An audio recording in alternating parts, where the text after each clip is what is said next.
But welcome, welcome, welcome. How you doing, girl? Busy, busy, busy, busy, busy. I literally just walked in the door. Just busy all day since this morning. Well, Since welcome to Tea and Conversation. So I'm assuming you don't have your tea? I do, but it's going to be wine, but No, it has to be the family. Always got to break the rules. All the guests got the tea in the beginning, okay. and you got wine. Come But on I now. don't have anything because I was running. That's all right. Hold the cup up. This is Tea and Conversation. All right, so I'm going to do what it say. I'm going to mind my business. I'm part of mind my business in ministry. So I'll drink the wine afterwards. But Hey. thank you so much for joining me on Tea and Conversation. Like I tell everyone, when it comes to tea is something that my grandmoms and my mom started me with. I start the day with tea and I end the day with tea. And just like good conversation, tea is healing and soothing, and so is great conversations. Hence the Tea and Conversation, of course, K for conversations for obvious Right, reasons. right. All right, so this is Tishera Amour. She is the founder of Sacred Butterflies. Sacred Butterflies, which is a safe place for women of all ages. She has a very special story, everyone, and I'm going to allow her to share her story and her passion and her reason for starting Sacred Butterflies. But before we get into all of that, I just have to say publicly, congratulations. If I could sing, I would sing like Vesta Williams for you. Yeah. You said you'll sing like Vesta. Congratulate, but I can't. So I'm gonna leave that to her. Yeah. But congratulations. This is so you graduated. Tell the people where you graduated from today and the significance of just putting on a cap and gown. Yes, so I graduated from Atlantic Cape Community College. I did receive my degree in December, but we couldn't walk until today. And due to COVID, it was a drive-by. It was a drive-by kind of a thing. So I couldn't get all my friends and my family, and some of my kids live out of state.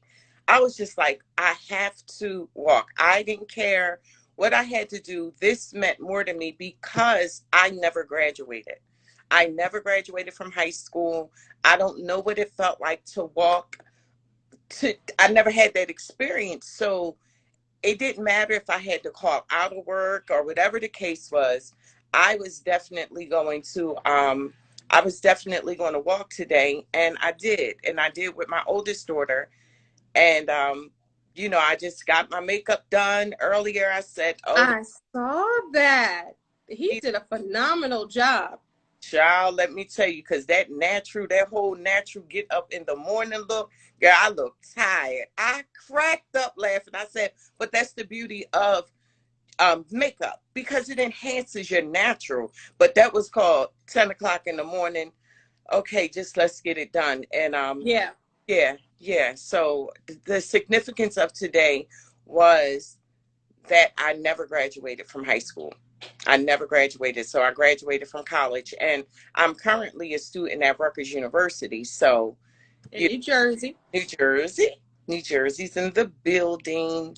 And that's what it was. So a lot of your followers, I know this is a fairly recent page. Yeah. So your followers from your page won't be over here on your regular page unless they follow you on this. Right. So you might have to just send it to them later. But for those that don't know, Tishera is my god sister. I remember when she was born, and I'm just so proud of her from her experience to now walking across the stage, which she's never done. She's never wore a cap and gown. She didn't, like she said, she didn't graduate from high school. But all of that stems from things that have happened, I don't want to say to her, in her life and her experiences. And that's what we're going to talk about today. And we're going to talk about why she decided to start Sacred butterflies. And I think that that's so awesome and a great way to give back. So let's back up to age 10, and we're going to start from there. She is a survivor, and I want her to tell her story, and I wanted to provide this platform to tell her story. So at 10, I like. She said she couldn't find it until I sent her the invite. That's Jadena, and that's because it's not on your. Yeah, but if they come to my page, which is on the ad, they should be able to find it. It's Right. because the ad is my name, so all they got to do is come to my page, and they'll find it right away. Right. Yeah. So at 10, like most young women, I got my menstruation, and at 11, I became pregnant, which is not normal for an 11-year-old. I had a relationship with an older man that was actually, he was 12 years older than me. Mm-hmm. And due to what it was that I was going through, my family dynamics that was going on at the time, my father walked out. Me and my mom had just found out she was pregnant. And a lot of people, when they found out I was pregnant, they had this idea, oh, I was so fast. And that wasn't just the case. That wasn't, I was fast. I was a child that hung outside with everybody else. And just so happened, this older man we caught each other's attention. Let's just say that. It's fair to say that we caught each other's attention. I don't know how, I can't remember how it actually really happened, but it happened. And when it happened, I snuck. I did a lot of sneaking. Nobody didn't know that I was sneaking. But before I began to sneak, there were a lot of young women around this man. There were a lot of young women. I want to say maybe not my age young, maybe 2 years older than me, maybe a couple years older than me. And I hung with older friends. And this one particular time, I remember me and a girlfriend, we were walking home from school, and we knew that he lived 2 places. Mm-hmm. So we had a girlfriend in the village, Stanley Home Village in Atlantic City, and he had another girlfriend that lived on the west side, Ohio Avenue, Hummock Avenue. And my girlfriend would just walk around there because we just was being kids, like, he's cute. Never even like this was a grown behind man. This was someone grown. And like I said, I can't remember exactly the full event of how I connected with him, but when I connect with him, I remember him saying that I was pretty, I was beautiful, I was this and I was that, and I was like, okay. I didn't see no harm in it. And I remember the first time that I kissed him, and it wasn't like mwah, one of those, you do that when you playing outside, hide and go seek and all that kind of stuff. When I kissed him for the first time, he gave me tongue. And I was like, well, what's this? But in the At end, 10. At 11. At 11. At 11. But the inside of me was sparked up in a different type of a way. It was sparked up it was like, well, that felt good. It was like it felt normal. I was a girl, he was a guy. It felt normal. So speeding it up so that we won't speeding it up, that kind of infatuation went on for a little bit. And then he lived with his other girlfriend that lived in Stanley Home Village. And my aunt lived right there. So I would see. She's talking about in Atlantic City, New Jersey. So my aunt lived on one row. He lived on another row. So I constantly seen him. And like I said, from the best of my memory, we would just always be around that house. Like, it wouldn't just be me. It would just be a lot of girls. His girlfriend worked. And that's just kind of how it was for me. And then I remember the night that I got pregnant. Now that I think about it, I remember that night because it was right before it was right around the Super Bowl. Okay, wait a minute. Let's just back up. Okay. because, so were you having sex before that day No, that you remember? no, no, Okay. no. I had never had sex. I just had this infatuation thing going on, like, oh, I really like him. I thought he was like my boyfriend in my head.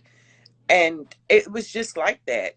And I remember that particular night that it was that I had gotten pregnant. Now, when I go back and I think about it, it was the before the Super Bowl. It was either before the Super Bowl or after the Super Bowl. And I was going to my cousin's girlfriend's house, and I seen him at the door, and he was like, "Come here." And I instead of going one way, I opposite. I went towards him, and Mm-hmm. I went in the house, and we were talking, and nothing felt uncomfortable for me. And just Yeah. didn't Give me comfortable. a little case. And Mm-hmm. I remember we went in the room, and he touched me, and like I said, I was like, I never said no. I didn't say no. I just was like, okay. And we did it. That's what I called it. We did it. But when Okay. we did it, it wasn't what other women would describe did it mean. Mm-hmm. They described it as, it was painful. It That never happened to me. I thought I was grinding. I didn't I just was grinding with pants down. I didn't know that I was humping, and it was So at 11, so 11, you knew what grinding I was? was here because everybody in the city played high go freak. I mean, come on, Okay. how'd you hump Okay. somebody? Tag it, bam, that's a hump. So to me, Okay. No, I wanted to be clear because everybody wasn't doing that at 10 or 11. You get right, what I'm saying? So I right. wanted you to be clear about what you were saying because some people at 10 aren't doing that. Some people at 11 aren't doing that, Right. and I just want to be clear. So that's At, why I wanted just to make at, sure right. that they knew. Uh-huh. At the time, growing up in Atlantic City, and you growing up in the projects, you know, a lot of kids did things that other kids in the other part of the city probably wouldn't have never did it. And Mm-hmm. like Shadana said, I was playing with dolls. I was playing with dolls also. Mm-hmm. But at Yeah. the time, we were all just outside. We were just Yeah. outside playing, and it was Yeah. the thing of And I play. want to make it clear too. Tishera's on here telling her story, so I don't want any judgment, from anybody. And not to say that anybody has, but I want her to be able to share her truth and tell her story because even though some were playing with dolls, or some weren't thinking about sex, or some were doing something else, I want people to pay attention to their children now and ask questions and have open dialogue and conversations with their children because some children you might think are playing with dolls and they're really not. They're playing high go get and they're doing all of the things. Tashira is not the only one. I want to be clear because I know there's some that aren't, or some children right now who their parents think that they aren't, Right. but they may be. So that's why she's on here sharing her story. Yeah. And from and then from there, like I said, It's a and blue case this big. when I went from Sorry, HVAC. And let me tell you something. HVAC came in the middle of this, so they're just leaving. So I apologize. This is all the way live. I said, of course, but go ahead. so when me and him did do that, it didn't hurt for me. It wasn't. I remember getting a slight bloody show, but it wasn't what I heard people talk about or describe when I first had sex. It hurted so bad. No, Yeah.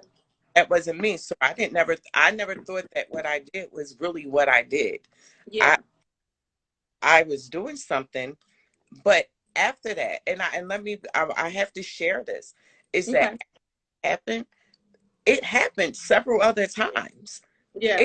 It didn't just happen the one time. I'm just saying when I go back to when I conceived a child, I remember it was the first time. So Okay. Let me just make sure I understand and everyone understands. So you're saying when you got pregnant, that wasn't the first time you all had sex. That was the first time. That was the first time. It was after that that I did it again. I, Okay. I'm going based on when I look at my son's age and when we found out I was pregnant, because I never knew I was pregnant. That Okay. that when I go back, I remember it was that time around the Super Yeah. Bowl, and because my son was born in October.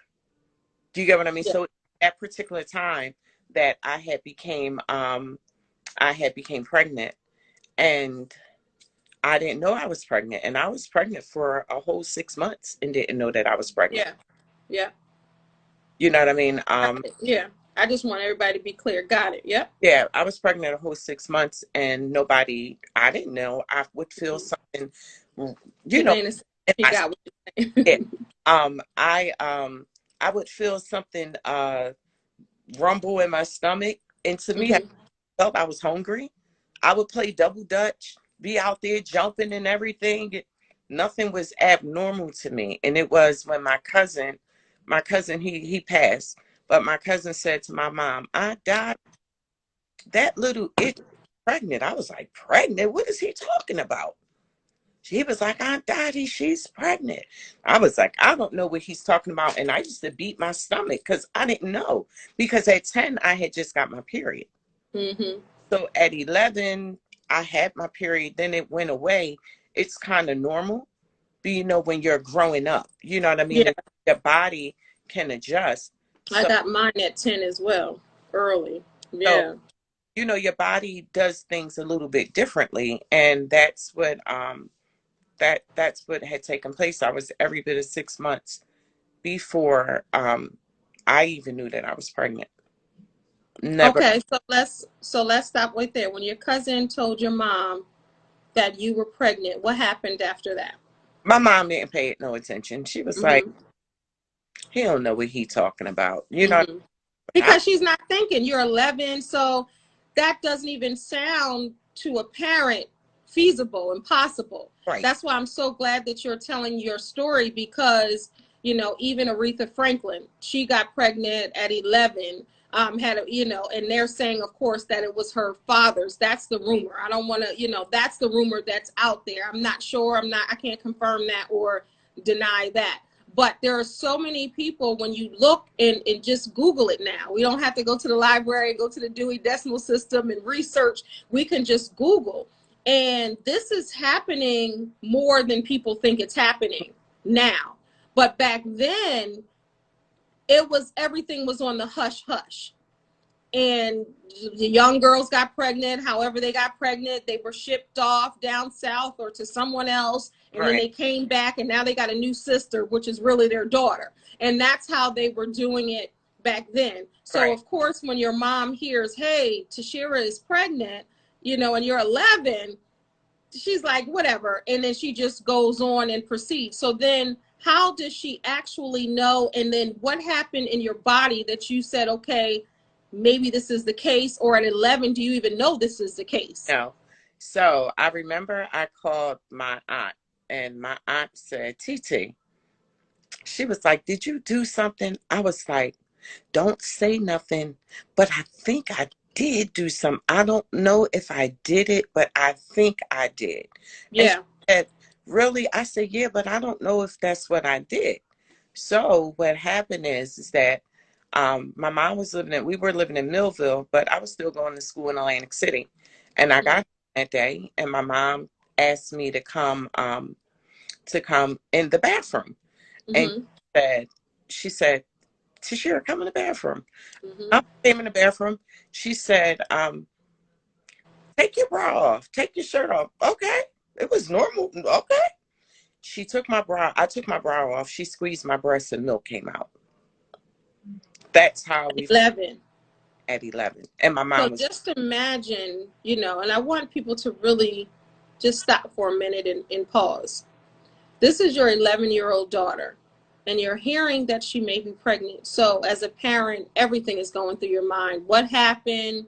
Who did what? Who hurt my child? There's so many emotions. you know, the parent getting judged, all of that. There's so many emotions that the parent goes through.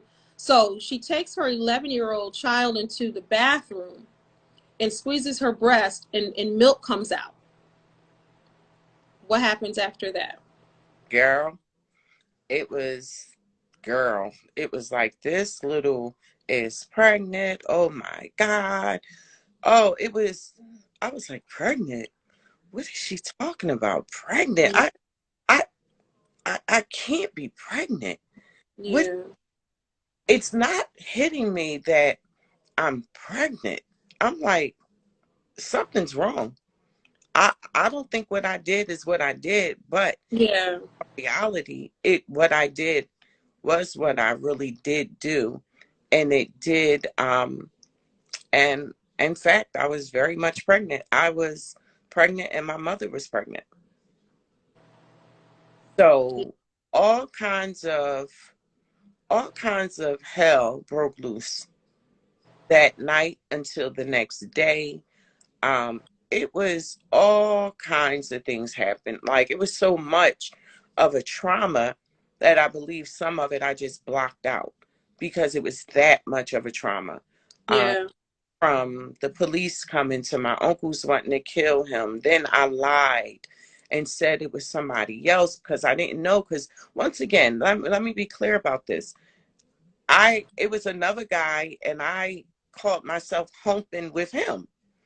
But when I was humping with him, I just said it was him. I never put it with the other person. I put it with the other person because I was scared. So Like, that humping that you did with him, later did you discover that that was sex as well? right. I later, but with the other person, right, it didn't, How it took old was he? the other person, he was maybe about 15. He was about Mm-hmm. 15, something like that. He he was 15, probably about 15, but Mm-hmm. he wasn't 15, 16 maybe at Mm-hmm. the, And you but were still 11. I was still 11. I was still 11. And when it happened, I just was like, oh, well, that he's the father. He's the father. He's not the father. He's the father.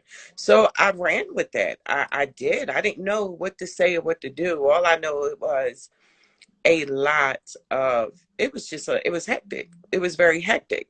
And because it was hectic, I mean, that's all I really can. But you didn't even know. I just wanna pause, because the message here is not to be salacious, you know, and not to, but it's more for Tishera to tell her story, and in releasing Mhm. her shame, truth, healing, and now her growth. And to also help other mothers recognize, have open conversation, ask their children questions, and really be present. And not saying that her mother wasn't, but Right. that's not on your radar. But I want, and Tishera wants it to be on your radar, On your so radar. you can understand, because at the time she didn't even know it was sex, Right. right? So you hear back in the day where they'd be like, that fast girl, look at her, watch her, and all of that. It wasn't even that. Mm-mm. It was that you have older boys, and that's where I get upset. When you think of an 11-year-old baby, and you think of even 15 or 16, and then 21, 22 years old with an 11-year-old, a 15 and 16-year-old with an 11-year-old, who clearly both know that this is a child. This is a child. And for years, correct me if I'm wrong, you didn't even understand that that was molestation and that was rape. No, because the way that I told it in my interview that I did with Avansar, I said, when people would say he raped you, I was so sick and tired of hearing that. And I was very defensive about it because I'm like, y'all, you don't know what happened. He didn't pull me down and drag my clothes off of me. He didn't do that. So why are you sitting up here saying, oh, he raped me? No, it didn't go down like that.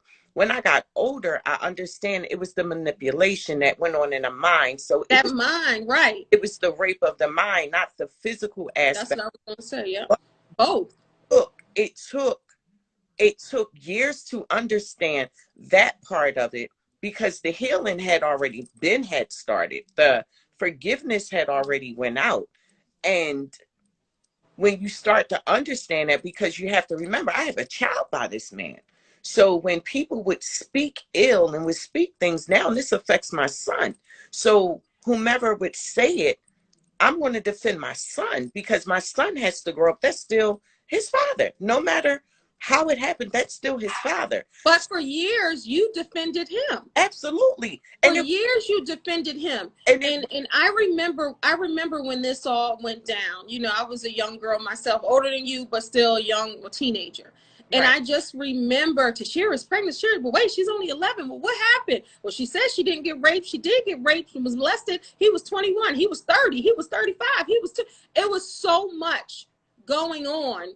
And I remember your mom. And I remember her having a conversation with my mom. And I remember something back and forth, like just talking and asking questions. And I remember her saying something like somebody blamed her. I don't know who. This is my young mind. And I can understand what your mom was probably going through, because your mom was a great mom. She's still a great mom to you, you know, so I can only imagine and empathize what she was going through. Then with you, you know, you're in your young mind, you're thinking that you weren't raped, that you weren't molested, right, because you actively kissed him and humped, but not knowing that you were actually having sex, right. You know? So, but he knew, and that's the stress I want to do. He's your son's father, but he's not my son's father. So I'm going to say it like it is. That's what he did. You know, and it's a harsh thing. And I get where you are, because that's still your son. He's a reflection of your son. You have to love your son. Your son didn't ask to be here. You know what I mean? So as a mom, it's so, okay. You go from a child to a mom. Right. Boom. So Boom. You don't have time to be, you don't have that little girl. You got that time to be like, oh, whoever come for me, come for him. You go from that, like instantly maternal instincts kick in. And then because Atlantic City is such a small, big city, I call it a small, big city, everybody had something to say. Everybody had something to say.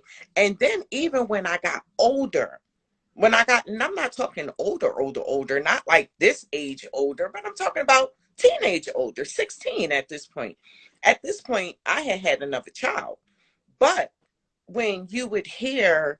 At what age? I had my next child. I had my other child when I was 14. That was literally a teenage pregnancy. Like, so I just want to be clear. And statistically wise, that's what happens. They say once you have a child young, then the odds of you having another child follow behind that, the odds are high. So typically, you would be a statistic. Right. You shouldn't have graduated from college today. Right. You shouldn't be a business owner. You shouldn't be successful. You shouldn't be a pastor in training. You shouldn't be you shouldn't be shining like you're shining right now, girl. You shouldn't be. Because you were supposed to be dead in a ditch, homeless, children running all a while. You're not supposed to have a career. You're not supposed to be a college graduate. You're not supposed to be a businesswoman. And you defied all the odds. All odds. So, because we have about 20 minutes. So I just want to make sure everything is, because we definitely going to have you back for part 2 for sure, because there's so much to unpack. So this is what I wanted to share. Okay. Just answer this real quick, and then you can go for it. So when you became a mom at 11 and you became a mom at 14, what were your feelings? Because you said something that was so powerful. You went from a little girl to a mom instantly. So that makes you grown and responsible for these babies. So what goes through your mind at that age? And do you even have time to even understand it or figure it out? You just go into mommy mode. You just go into what naturally came to you. And because I did have a great role model, which was my grandmother, and, you know, at the time, I was Francis. at home with my mom, but me and my mom would get into it. My mom put me out. I go live with my grandma. So my grandma was that one, that nurturer, the one that showed me this is what you have to do. You have to do this. And by the time I was 16, I was completely out my mom's house because I'll never forget why I left my mom's house, because she was doing what she was supposed to do, which is discipline me because I did something that wasn't right. I forget what it was. She went to hit me in front of my kids, and I grabbed it. I While said, you were 16. I was like 15, 16. I grabbed that belt. I said, you will not do that in front of my kids.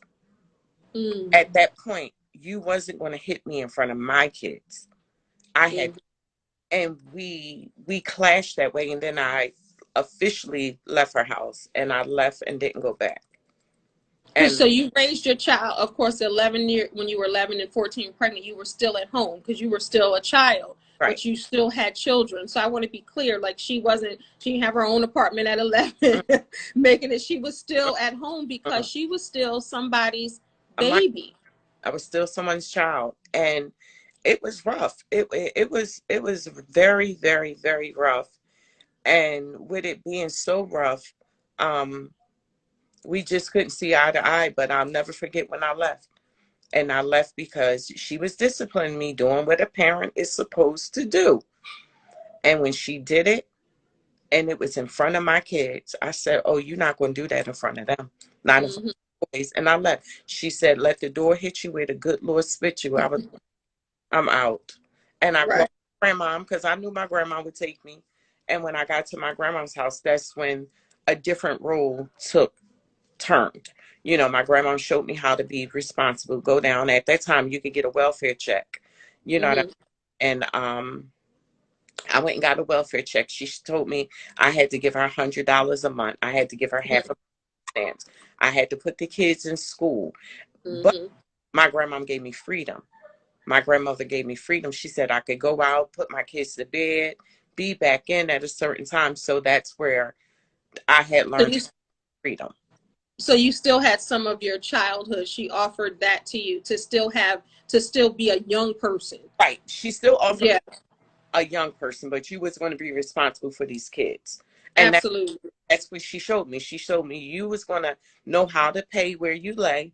You was going to, Yeah, I already knew how to clean up because when I got on punishment, her house was the punishment. And we had to sweep, mop, the toothbrush in the corners, white walls. Oh, grandma's house, it was going down like that at Francis' house. yeah, So I knew that. However, she showed me the other part of being a young mom. And it was my grandmother that actually gave me that freedom, that yeah, person that said when I cursed for the first time in front of adult real good, it was her. And I was like, oh my God, grandma, I'm so sorry. She was like, child, if you don't go head on and get that off of you. She was like, you're young, you got 2 kids, you're frustrated. She said, you don't know coming or you.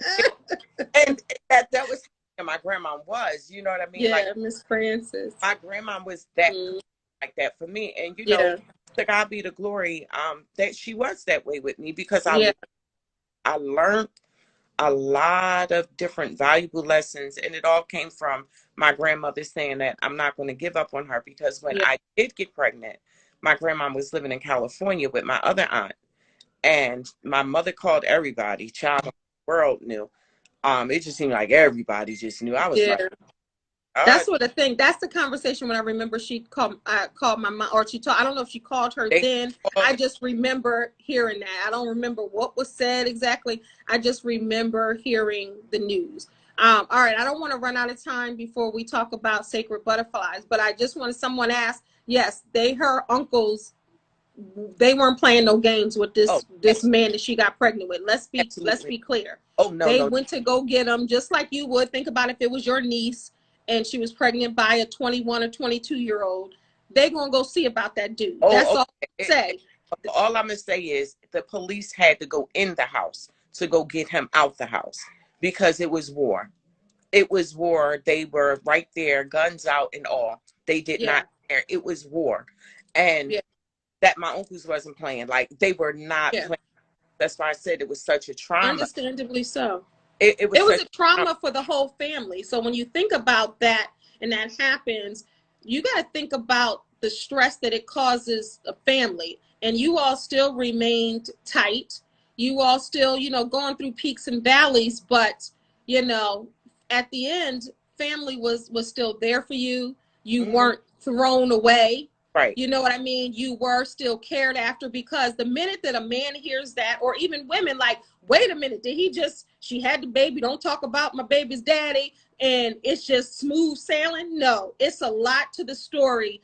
And we're definitely going to have her back for part two, but it's a lot to that story. It, So I it, want to come from the past and come on to the present. And we'll definitely have an extensive interview on my YouTube channel for that show, which we have more time to do that. But I wanted to introduce you all to her here, and then I'm going to have her there because there's so much to unpack.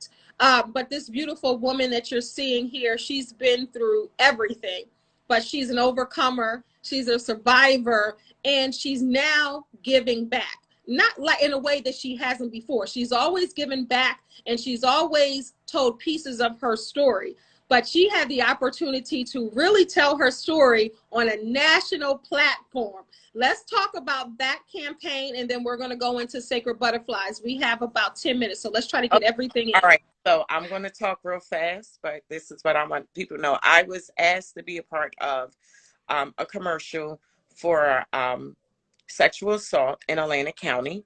And in doing that, New it Jersey. Atlantic County, New Jersey. I was asked to tell my story. I told my story, and they ran a commercial. And when they ran the commercial, in our local BET, Lifetime, all the local Lifetime, Bravo, everybody started seeing this commercial. So when people started seeing this commercial, people started, inboxing me. And when they started inboxing me, they started telling me their story. That's the power. That's the power of Right, sharing your story and telling your truth, because it's never about you. It's right. about other people. That's why it's so important. I stress it. Share your story. Set yourself free and others. But go ahead. Woo. They started telling me, and I mean, people was coming at me left or right. This happened to me, that happened to me. And I said, um, Lord, what am I going to do? Because something needs to happen. Too many people are coming to me telling me that they were molested, they were raped. Lord, what am I going to do with this? I don't know what you want me to do. So it just so happened that after the commercial had aired, me and Kendell did a live. I popped on her live. And when I popped on her live, I said, well, I guess I'll just start a nonprofit organization. She was like, well, I have a name for it. So we was playing around with it or whatever. But then it got real serious, like right after that. And I said, I have to do something. So with that passion, knowing that I had to create a space for women to tell their story. Their story. You got NA, you got AA, you got domestic violence places. You have all those places. Everybody has a platform, but there's no platform for victims and survivors of sexual assault. So I said, I'm going to create it.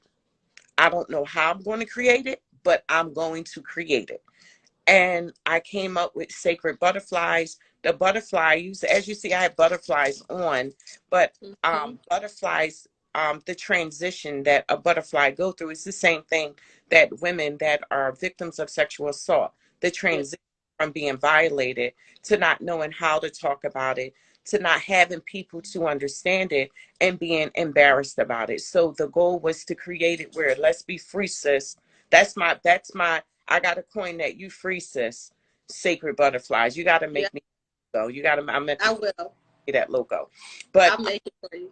um, I And said then you called me with 2 o'clock. What, 2 o'clock in the morning? I'm making this girl's logo yeah, for she's Sacred Butterfly. I created the logo for her. I was like, like this. In 20, after that, 30 minutes, it was done. We're both up and we were hyped up. I couldn't go to sleep because people were coming out to me. So because people came out, we're talking about it. That's my dogs in the background. They crazy. Y'all she be got 150 dogs. for four dogs, and this big dog want me. But needless to say, I created Sacred Butterflies. I went on and did my paperwork. Didn't have no idea how I was doing the paperwork. Didn't know if the paperwork was going to be right. I just knew that I trusted God. I trusted God. So Come on. in that, I got my nonprofit that day. I'm not a 501(c) yet, but I'll be a Yes. 501(c) shortly. So what I did is I said, okay, now it's time to look for a place. Now, mind you, I'm doing everything. I don't have no money. I got my own bills. I got things going on in my life. So I just started looking for a building. I just started calling places, and I started calling places. I put it out there on Facebook. You know, this is what I'm looking. I'm trying to create a space. I'm trying to do this. And then as I was looking for things, I started Sacred Butterflies on Facebook. When I started Sacred Butterflies on Facebook, it was one woman that reached out to me at 1:47 a.m. And her message was, hi, I was assaulted a year and a half ago. I got in contact with that particular lady about 6 o'clock that morning, and we were talking. Long story short, I asked her, I said, where are you located? And when she told me Indiana, I said, Indiana? Indiana? I'm in New Jersey. How did she see my page? And God just started to evolve it. I started doing Facebook ads, didn't know what I I got was. tears in my eyes. Lord have And mercy. she said I told her when she was ready to share her story, then go ahead. Then that was that one lady, that particular one. After that, I knew I had to, it was something for me to do. After that, it was go time. I called Kendell. I said, Kendell, I don't know what I'm going to do, but it got to go now. I can't sleep on this. That's the difference when you call to do something. See, Woo! everybody has a different purpose. I didn't know that my story from 33 years ago would be Mm-mm. relevant right now. And then it would create something. I didn't see this. I'm in school to become a therapist so I can help people. I'm in training to become a minister so I can preach the gospel. I'm doing this. I got marital issues going on. I got all this stuff going on, but I didn't see none of this. And when God called me to do it, I knew it was action. You couldn't sleep on it. By any means necessary, I knew that I had to get it done. And moving forward, we're like 3 weeks into this. Yeah. Yeah. When I'm not even a month into No. having Sacred Butterflies. What So we quickly, let's talk about the building. Okay. Hello, let's talk about the location. We got like 2 minutes. Wait a minute. Okay, we can't tell. I can't tell you exactly location because it's Of secret. course. But Of just course. tell you is that I was able to secure one space. God told me to get both places. I said, Lord, I don't know if I'm going to do it. He said, get both. I put in an offer for both places, secure both places for the rent that was cheaper than any of the three places that I found. And I personally can afford it. I reached out to the community and asked the community to donate. And because I asked the community to donate, the community started sending donations. I said $7, $5, $1. The community gave me enough money to put the security deposit. So I sold a seed of the first month's rent. And because I sold the seed to the first month's rent and they helped me, now we have Sacred Butterflies, a safe place for women of all ages that's just been created in New Jersey. And how about this? There's no place, nowhere else, Hey. place for women to talk about it, talk about sexual assault. So my platform is actually bigger than I thought, and to God be the glory for it. So we're in the process of getting You paint. know when I do this, you know what that Yeah, means. yeah. We're getting it painted right now. That's sanctified. Yeah, Ain't nothing but God. we're taking donations. Anyone that want to donate, I'm on Cash App as Sacred Butterflies, BUTTERFLIES. I'm on PayPal the same way. Um, I have on Facebook is Sacred Butterflies. You can reach it. I'm reachable. I'm reachable. This is now my Sacred Butterflies is my page, and I'm posting a lot about sexual assault. I call every woman a butterfly because what we transition into is Mm. magical. It's only what God creates. Come Look at on. the butterfly. You see it all scrawny, Come and on. cocoon, and it looks, it's kicked over, it's thrown away, salt thrown on it, Come but on. hangs upside down and it begins to come out the cocoon. Come on. My God, you can't stop God's beauty. You cannot, and that's what the butterfly is. And a woman is sacred. She's a sacred daughter of the Most High God. She's Boom. And we violated. She's sacred. So I've created the sacred space. boom. We're gonna stop right there. Yeah. We're gonna stop right there. We're gonna pick up next week with part 2 on Tea and Conversations with Tishera, and we're gonna come back on this platform, and we're gonna do something major on another platform. But stay tuned, Tishera. I have another guest coming in. You know, IG will cut you off. So I just want to thank you. You're For welcome. answering the call. Yes. For being who you are.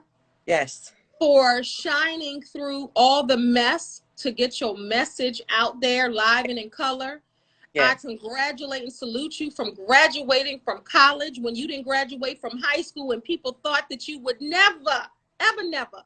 I congratulate you for starting Sacred Butterflies to make it be beyond you and to help other women going through what you've gone through. You are the best person to do it. Parents, pay attention to your children. Listen to your children. When your children talk to you, don't just say in your phone. Stop and listen to your children and pay attention to your children. Because if you're not paying attention to your children, trust me, somebody is paying attention to your children. Those same creeps that say, oh, I've been looking at you for years. I've had adults say that. I had an adult man that said, you've been cute since you was little. He didn't touch me, but that's nasty. And there's a lot of men out there doing that, you know? So pay attention to your children. Tishera, I love you to pieces. We're going to come back for part 2. We're going to celebrate on Zoom. You know how we do it. Yeah. Hold your tea up. Hold your tea up. Empty. This is Tea and Conversation with Kendell Lenice. Thank you so much, Tishera. Make sure you follow her on all social media platforms. Make sure you donate to this cause. You hear what she's saying, right? And she's passionate about what she's talking about because she is that young girl who became a woman to help. I love you. Thank you. Thank you, everyone, for watching. This will be uploaded on my YouTube channel, Kendell Lenice, as well. So talk to you all later. This is Tea and Conversations. Remember, stay on the page because I have another interview coming up in about 3 minutes. God bless.